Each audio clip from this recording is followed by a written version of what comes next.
अस्सलाम वालेकुम। ये मैं अपने फार्म में बैठा होता, ये हुसैन डिसला का दफ्तर भी है और इसमें मीटिंगें वगैरह होती है और पानी का सिस्टम भी यहाँ पे है। यहाँ पर यूनुस बरोई ने 2 साल 3 साल पहले नकली कागजात बनाए हैं। ये हर फार्म वाले को बिलिक मिल करके पैसे लेता है।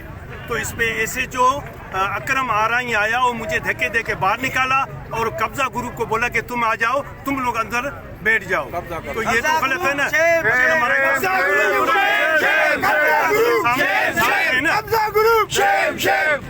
तो उसने इनको बोला कि तुम अंदर आ जाओ। किस टाइम पे हुआ था? धक्का दे के बाहर निकाला।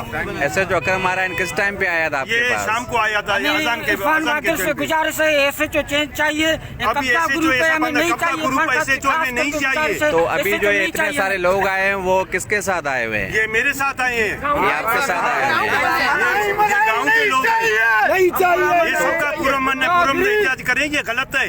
अच्छा, कुछ देर पहले यहाँ पे ना दिया है। कुछ देर पहले यहाँ पे फायर के भी आवाज सुनाई दी है, तो वो किसने उस पार्टी ने किए थे भगाने के लिए हम लोगों को, ताकि ये जो ग्रुप आया था उन्होंने किए थे फायरिंग। तो आपका भी मुतालबा क्या है? हमारा मुतालबा ये है कि ऐसे जो आ रहे हैं यहाँ से तब्दील हो जाए।